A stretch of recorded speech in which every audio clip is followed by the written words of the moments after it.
This. It's 1926. You've got your radio playing some jazzy tunes, and life is, well, it's 1926, so maybe it's not great for everyone, but you're doing your best. Now, in the midst of this, some genius decides to write a book about how ancient Babylonians, yes, those folks living thousands of years ago, figured out the secrets to wealth. What? Babylonians? You might be thinking.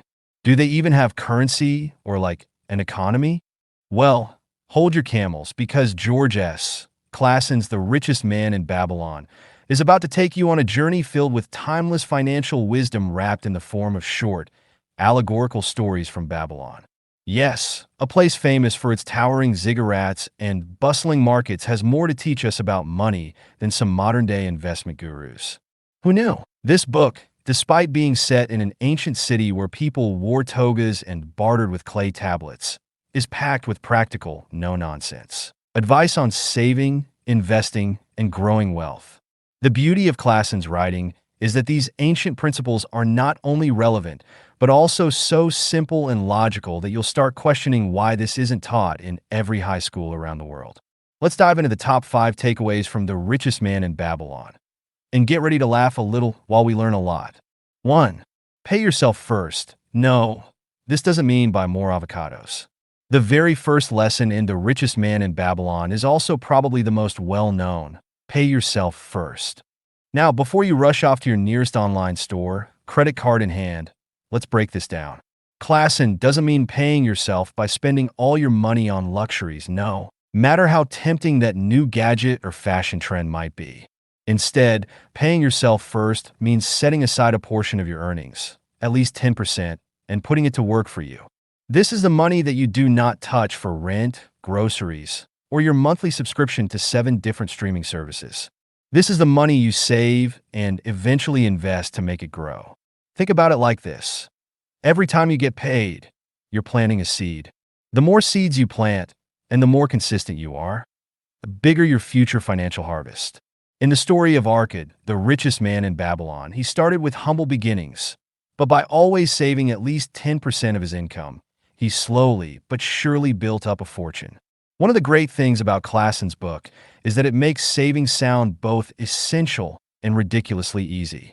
You might be thinking, okay, 10%? That's it? I can do that. But let's be honest. How many times have you told yourself you'd start saving only to find your bank account mysteriously empty at the end of the month?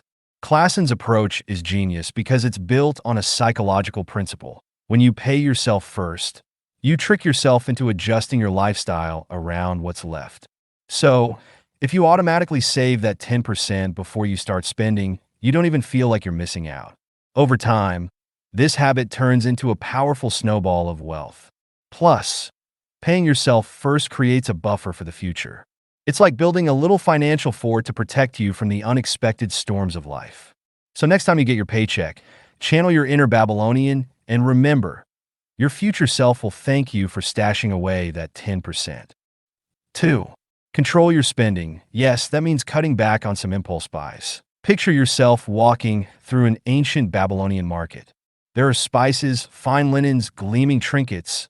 Basically, all the things you definitely don't need but really, really want. Sound familiar? Turns out, people have been dealing with the temptation of unnecessary spending since the dawn of civilization. Classon's second key lesson is all about controlling your desires. You can't get rich if you spend every last shekel on stuff that's nice to have but doesn't really contribute to your financial future. Or, as the book's characters might put it, that silk robe is lit, but do you need it? It's easy to spend money, especially in today's world where everything is just a click away.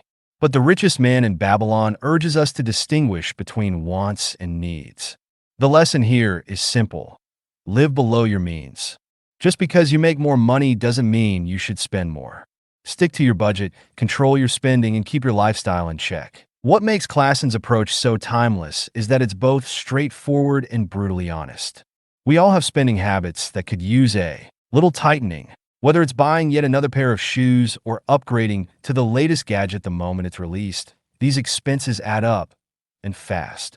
Controlling spending doesn't mean living like a monk, but it does mean being mindful of where your money is going. Classon compares it to plugging leaks in a boat. One or two small leaks won't sink you immediately, but let them go unchecked, and suddenly your financial ship is taking on water. The key to wealth is making sure you're plugging those leaks before they become serious problems. When you can control your spending, you have more money to invest, which brings us to the next major lesson. 3. Make your money work for you, or put those lazy coins to work. Once you've mastered the art of saving and spending wisely, the next step is to make your money work for you. In Babylon, they didn't have the stock market, real estate portfolios, or index funds, but they understood the value of investing. The idea is simple. Money sitting idle in a jar under your bed or in a modern savings account isn't doing much. To truly grow your wealth, you need to put it to work. In the book, Arkad teaches that gold, when wisely invested, will multiply. This means putting your money into ventures that will bring you steady, reliable returns. You're not just saving for the sake of saving. You're growing your wealth by investing in things that will make it grow. Whether that's starting a business, buying assets, or lending money with interest in Babylonian terms, the key is to let your money multiply itself over time. Klassen's advice on investing is as relevant today as it was in ancient Babylon. In the modern world, there are countless ways to invest your money: stocks, bonds, real estate, starting a business, or even peer-to-peer lending. The principle remains the same. Your money should be working for you, not sitting idle. But the book also warns of the dangers of risky investments. One of the lessons Arkad teaches is to be cautious of get-rich-quick schemes. Investing wisely means choosing opportunities that are stable and reliable, not those that promise huge returns with little effort. It's the ancient equivalent of avoiding that sketchy friend who promises you a fortune if you just invest in his sure thing. The bottom line? Let your money do the heavy lifting. The more you invest it wisely, the more it will multiply and grow, leading to financial freedom in the long run. 4. Guard your money from loss.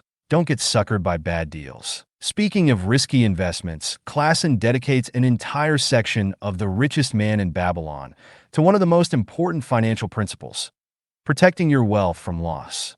This means not only avoiding bad investments, but also being mindful of who you trust with your money. Just because someone has a good pitch or is a close friend doesn't mean you should hand over your hard-earned cash without doing your homework. Arkad warns against speculative ventures, which are essentially the ancient version of today's high-risk, high-reward opportunities. These are the deals that promise huge returns but also come with a significant chance of failure. Whether it's buying into the latest cryptocurrency or investing in that next big thing your coworker's brother's cousin is talking about, be wary. One of the reasons so many people struggle financially is because they fail to protect their wealth from loss. This could mean falling victim to a scam, making a poor investment, or even just failing to properly manage their assets.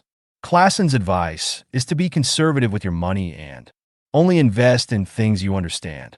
In the book, one of Arkad's friends makes the mistake of trusting a brickmaker with his money, thinking that this brickmaker can buy him jewels from a distant land. Spoiler alert, the brickmaker knows nothing about jewels, and the investment flops. The lesson? Don't take financial advice from people who aren't experts in the field.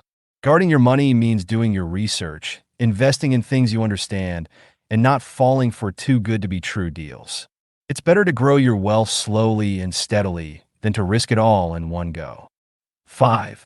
Increase your ability to earn. Your income is your greatest wealth-building tool. Last but certainly not least, Klassen emphasizes the importance of continuously increasing your ability to earn. Whether it's through education, developing new skills, or climbing the career ladder, your ability to generate income is the foundation of your financial success. Arkad, the richest man in Babylon, wasn't born into wealth. He started out as a humble scribe, but made a commitment to constantly improve himself. He learned from wealthy men, sought out wisdom, and eventually mastered the principles of wealth building. The more he improved his ability to earn, the more he could save, invest, and grow his fortune. In today's world, increasing your earning potential could mean anything from taking on extra projects at work to starting a side hustle or investing in your education. The more you can earn, the more you can save and invest, and the faster you'll achieve financial independence. But Klassen's lesson goes deeper than just making more money. It's about always striving for personal growth and seeking out new opportunities. Whether it's learning a new skill or diversifying your income streams, the key to building wealth is to keep moving forward and never get complacent. Conclusion: the richest man in Babylon may be set in an ancient city, but its lessons are timeless. The principles of paying yourself first, controlling your spending, making your money work for you, guarding against loss, and increasing your earning potential are just as relevant today as they were thousands of years ago. By following these simple but profound rules, anyone can achieve financial success. So, next time you're tempted to blow your paycheck on something shiny and new, remember the wisdom of the Babylonians. Wealth isn't about how much you make, it's about how wisely you manage what you have.